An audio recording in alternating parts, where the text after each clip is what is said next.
Good morning and welcome back to At World's Edge, the Fantasy Lore podcast. Today, in honor of the upcoming release of the Thrones of Decay DLC for Warhammer Total War 3, we're going to be talking about Tamurkhan, the champion of Nurgle.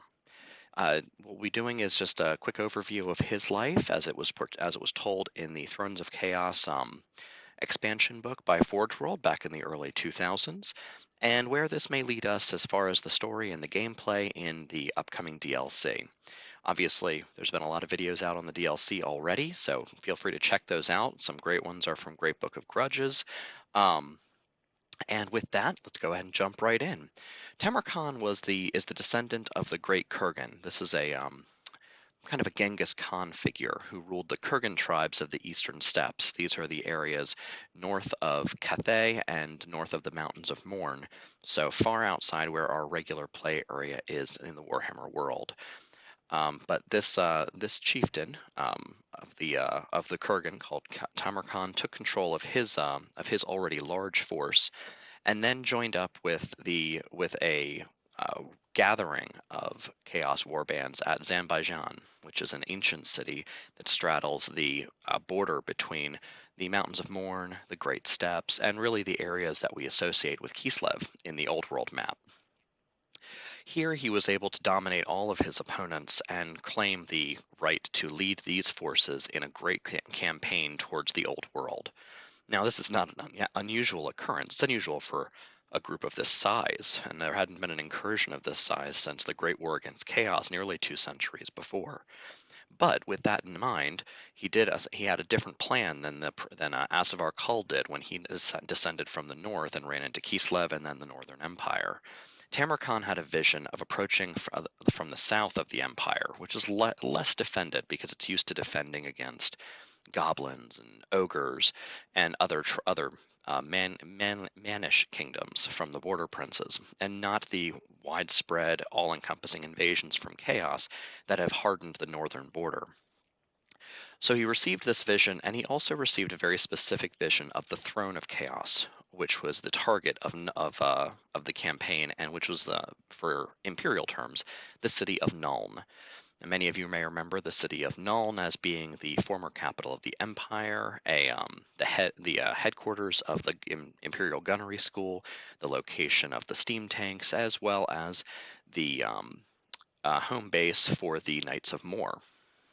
So Tamerkhan assembled his force of Chaos Marauders, which at this point included those champions and their forces as they'd assembled at Zanbajan and as they'd been defeated there.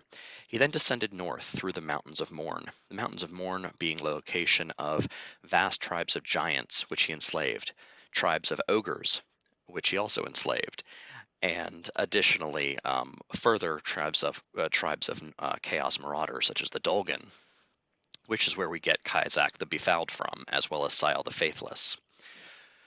In the Mountains of Morn, in addition to obtaining large numbers of giants, as well as the Plague Ogres, which would become famous both on the tabletop and on the in the storyline, he was able to obtain a new body. So, what's important to understand about Tamerkhan is while Tamerkhan himself is the descendant of the Great Kurgan, he's not truly the champion of Nurgle. The champion of Nurgle is actually a parasitic worm maggot-like creature that lives inside of Tamarkhan and jumps from person to person as that body is destroyed.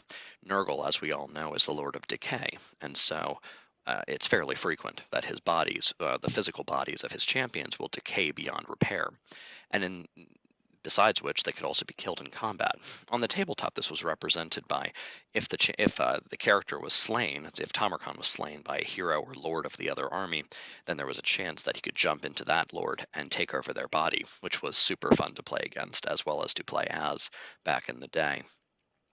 And in the storyline, it works very similarly.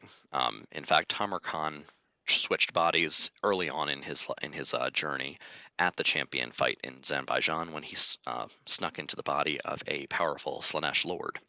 And then in the Mountains of Morn, he jumped into the body of an ogre tyrant who had challenged him and defeated his physical body.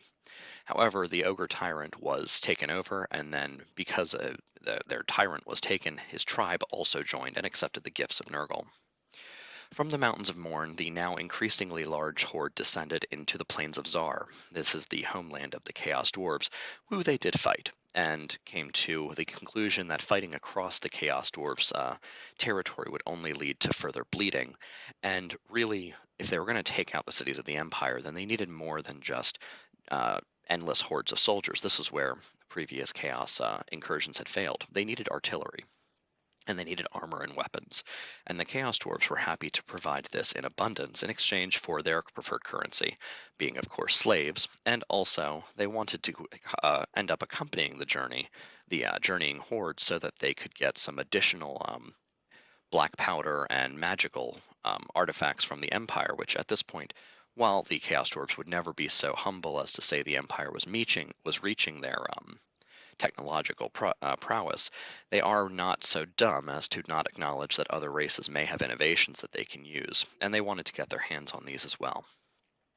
With that in mind, the horde walked relatively peacefully across the Mountains of Morn and into the southern World's Edge Mountains. Here, they did not run into any additional hardship. The dwarves in this area the dwarves in the World's Edge Mountains are largely north of here, starting at Karazakarak, and the orcs and goblins are not in such numbers throughout the mountains, as they're going to oppose a chaos horde. So with that in mind, they descended into the border princes. The border princes, as we've discussed in the past, and as you probably know, are a loose group of polities, small dukedoms, baronies, and there are some larger kingdoms. In this case, the Confederacy of the Eagle, which did oppose the journeying Tamurkhan, but was duly crushed without much fanfare. The journey through the border princes was brutal and quick, leading the forces up through the Black Mountains and across and into the southern part of the empire. Crucially, they did not go through Blackfire Pass, which would have been a more defensible position, and which would have seen them come into contact with potentially vampire counts at this time. For context, and I apologize, this is about 2510, so we're looking at a good decade before the end of the end times, and Archaon, who is still chilling out in the north, um, and also before those other events around there, with the vampire counts really pushing out, the Tomb Kings pushing out. The world is, while not peaceful right now, it's focusing more on marauding greenskins and beastmen attacks than it is on the concerted efforts of chaos and undeath. So with that, the Tamarkan horde descends over the high pass, the former dwarven roads that go through the Black Mountains, and arrived in the southern provinces of the Empire, specifically Weisenland. Here they crushed a massive horde of night goblins after a brutal fight that saw both sides decimated, and then descended into the Empire proper, sacking Fieldorf and laying siege to Weisenland, on their way north towards the city of Nuln. This was a challenge for Tamurkhan, not just because of the physical challenges. Remember, Tamurkhan is not Archaon. He is powerful and he is great in combat, and he's certainly proved his prowess on the battlefield many times. But he's not the chosen of chaos. He doesn't have the artifacts making him virtually invincible, and he's defeated in combat several times.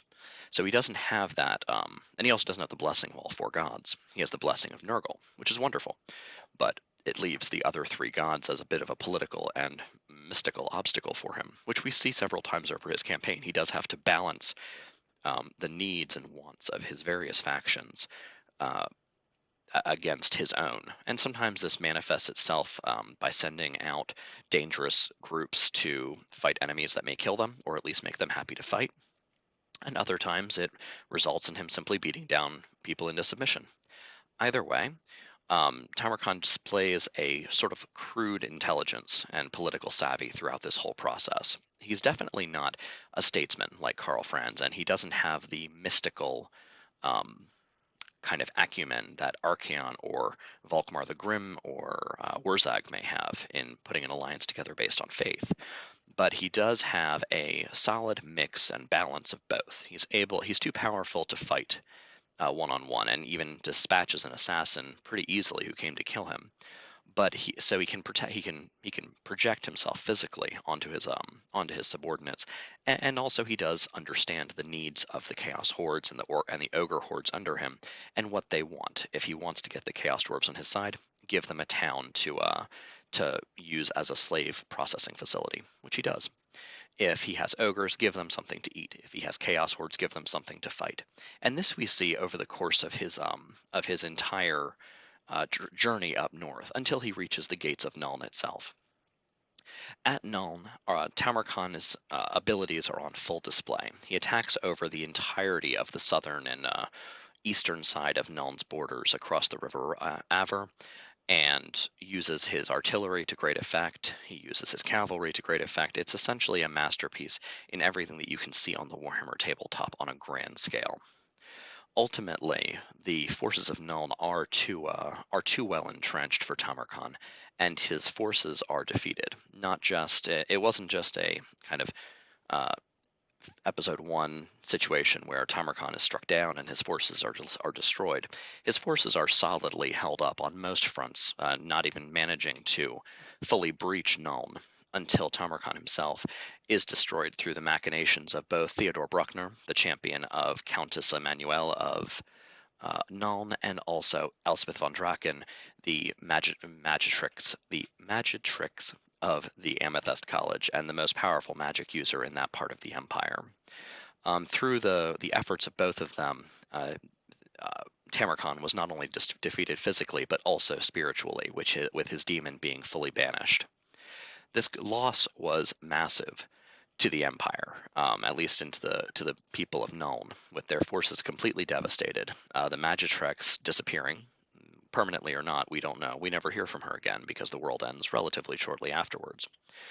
And the forces of the technological forces of the Empire, while they proved successful against the arrayed forces of chaos, they were largely expended. This included the Marienburg landship, various steam tanks, and whole battalions of artillery.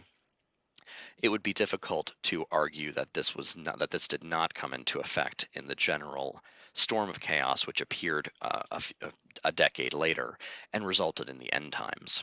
Um, so, in a way, although Tamarkhan did not achieve the throne of chaos and did not achieve the status of the wiping out the forces of order that he had struck for, he did strike a mortal blow, which played into the storyline in a very real way, as Archaon would later sweep over these lands, and Nuln really barely provided any resistance. It was a single chapter in the Skaven Wars of Conquest.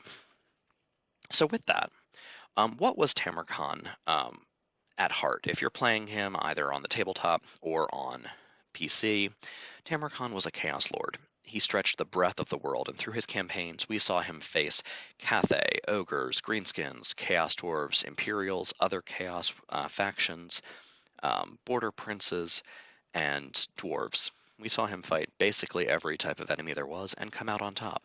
We see an excellent example of a monogod faction, which is pretty unusual. We don't really see a lot of those. Yeah, we have some stories of Kairos Fate Weaver, blowing his way through Albion, and we have stories of Nakari blowing his way through Albion, and we have Kairos Fate Weaver's interactions throughout the realms of chaos, especially during the end times. But in reality, most of the time we're talking about Chaos Undivided. It's the easiest thing for Games Workshop to sell on the tabletop, and it's also the story of Archaon, who is the poster boy for chaos in the setting. Tamarkhan does not exist in the old world. He has not been born yet. He does have a mortal lifespan, at least at the beginning, until he's blessed by Nurgle. So it's unlikely that we're going to see him in that setting. We could see Bublos, his great toad dragon, who is probably the most famous part of his model, and who we did not really mention in this video. But yes, he does ride a fantastic, unique mount. Not unique in the world, just very rare, but unique on the tabletop in that he's the only one who can ride it. Though you could summon it, I believe, very briefly during the Storm of Magic book. So if you want to check that out, certainly feel free to do so. It was one of the highlights of 8th edition Warhammer back in the mid 2000s. With that though, I wish you the best of luck with role playing. The DLC release for Total War Warhammer 3 is on the 30th, so that's just 6 short days away. I know that I'll be on there live streaming my adventures, and I hope that you'll tune into that. I can't promise I'm a very good live streamer because honestly, I don't really like talking all that much while I'm playing, but I will do my best. And hopefully, I'll get one more of these out for Elspeth von Draken and the General Heroes of Nuln before the release. In any case, thank you so much for tuning in today. I hope you click like, share, and subscribe on my video and share with your friends because I would love to see if we could make this channel grow a little bit. With that, have a great day.